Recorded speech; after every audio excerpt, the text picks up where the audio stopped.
Boys and girls, I'm Nick in the States, and I am in a 3-season room of my house, which is still really messy, so I'm going to be trying conservative with camera angles. Ooh, because guitars before cleanup, obviously, right?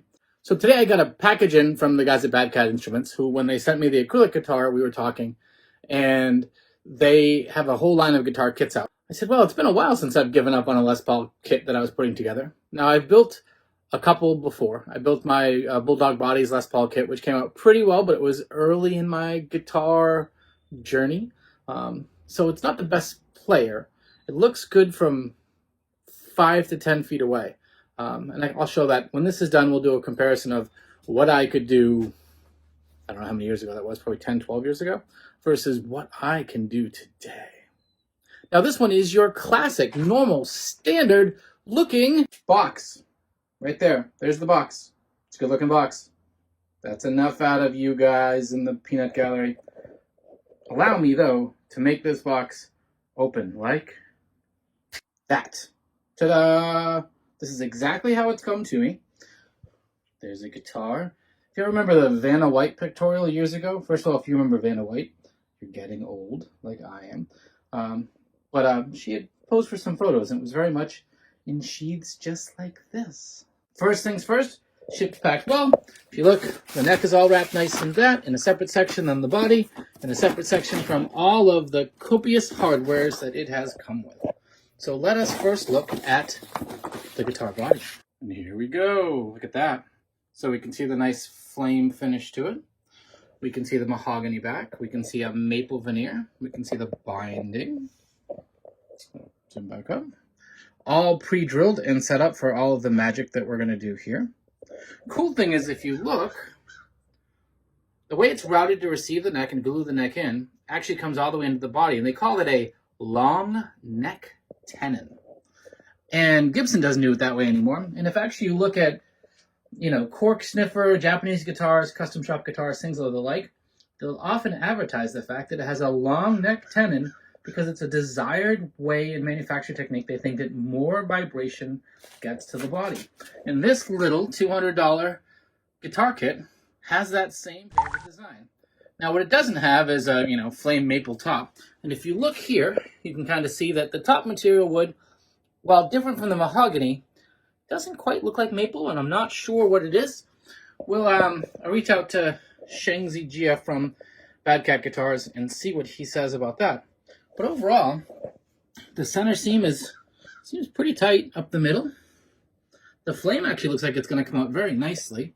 I don't have any oil or naphtha to put on it to really bring out the grain right now. There's a couple of rough sections you can just kind of see through there. But I'm hoping that with a combination of just a little bit of light sanding and the finishing technique we use won't be bad at all. Overall, pretty good. You can see a little bit of spots where the glue's messy there, but that gets covered by the neck. And there's a little gap there in the cutaway, and that is not uncommon even on finished guitars, especially Chinese finished guitars from that sort of stuff. Let's take a look at the back, shall we? And there is the back. Nice looking wood. One little knot there. Looks like it's 2 pieces joined kind of diagonally, but the route's pretty clean. Pretty clean. And overall, looks really great.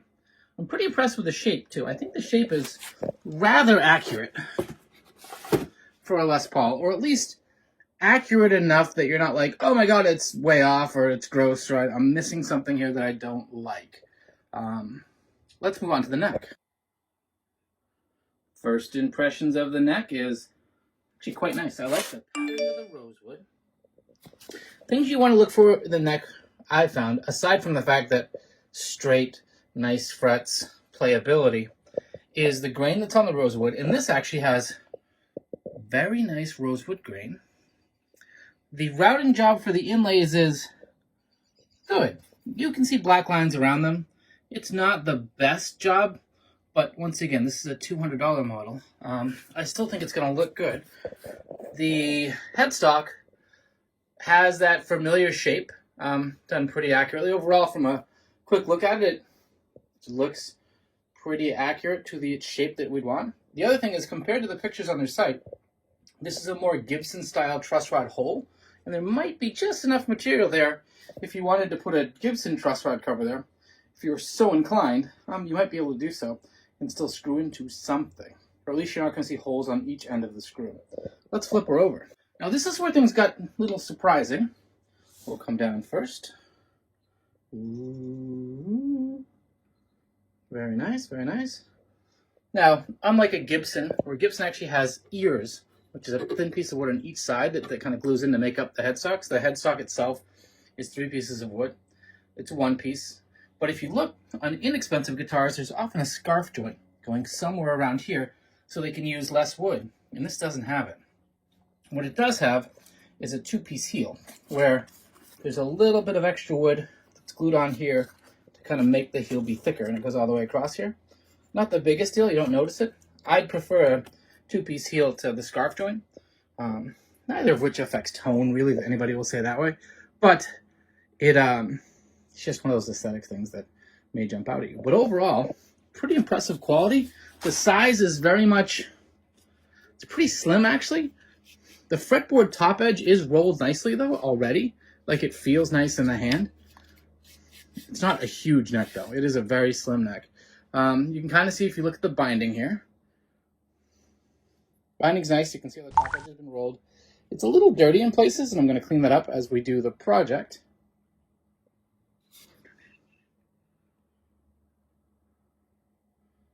Oh no, really not that bad. It's not even all that dirty. Oh no, we're focusing. There we go. The nut is I'll have to check the nut material. The nut might be it looks like it's a plastic nut. Not horrendous. Maybe the nut fit and finish could be a little bit better, but I'm not scared of that. Not get it? Overall, that's not bad. Plenty there to work with, to carve down and sand down. It's a huge nut as it is right now. So we'll do a little bit of work to get that be perfect. But overall, it's pretty good. Now, included in the kit was a full set of hardware, including, look at that, the Gibson style truss rod cover, the poker chip, all of your tuners, your pegs, your pickups, your wiring, all that sort of stuff. Black Gibson style speed knobs, pickguard, the back plate, handy dandy cable, another cover, all that sort of stuff. So yeah, that's the kit right now. Out of box experience. All in all, pretty darn impressive. A worthy starting point. Now, what are we going to do with it? Pretty simple process, and I'm going to lay out on the ground right now all the different parts that are going to bring together the vision.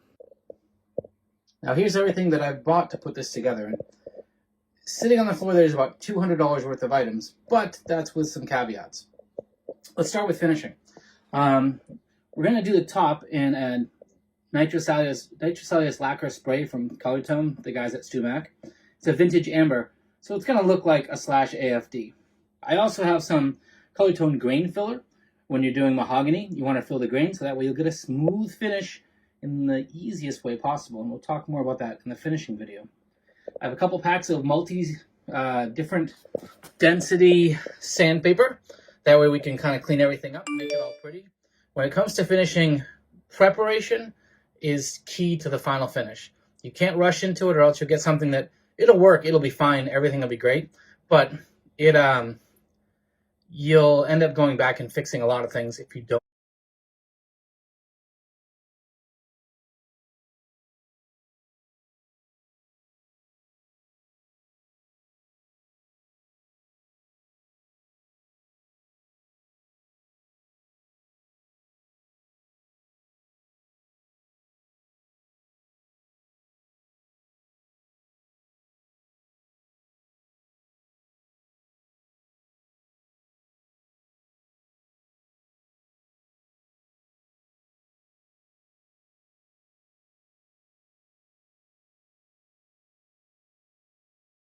A lot of things if you don't fix them early. I've got some microfiber cloths for applying the finish to it. Some lemon oil conditioner because every neck needs lemon oil. Although this one isn't as dry as a lot that I've gotten from China. It's actually looked really good. Titebond 2 to glue in the neck. And some wipe-on poly that I'm going to use instead of doing a clear satin finish. So not a crazy gloss, but a clear satin overall finish. And the goal of this whole project really is to put everything together in a way that is the most manageable. My last guitar, I did a nitrocellulose finish on it with clear coat and everything, and it takes like a month to cure. It's just a tremendous amount of work.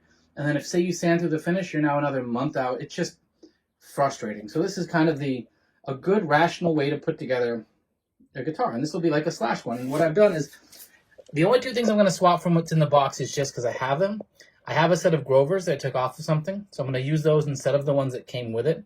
Not to knock them. I imagine they're fine tuners and they'll tune, but I wanted to keep those. I just want to go to Grovers because I don't want to put in another set to have it be complete stock and then switch to Grovers and have the holes not line up for the locking screw.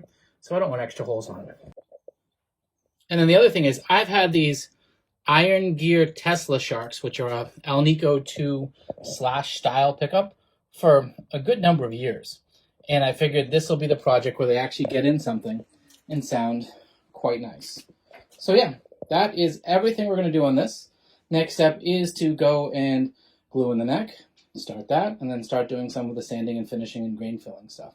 So all of that will be coming soon. So stay tuned. This will probably be a 3 or 4 part series going through the process of, gluing it up, finishing the guitar, wiring it up, and some nice play demos, and to see how this kit and how just the experience of finishing a guitar and huge expectations and the realities of it. The final video too, what I love to do is take this, compare it to the last one of these I made, which was quite a few years ago, and also compare it to like a real Les Paul, for both tonally and feel, with a couple other maybe discerning players playing with it, because I think it'll make everybody appreciate, including myself. We trash some of the Far East guitars new as they come in, or any guitars too, and say, oh, it's got this issue, this isn't perfect. When you make one yourself, you realize, Jeep, man, it's a lot of work, and it's really hard to get anything perfect. There will always be flaws. So come along on this journey and see what flaws we put in this one. I'm really looking forward to this one. As always, folks, I've been Nick in the States. Yes, indeed, I have issues. It's been a pleasure sharing them with you. Take care.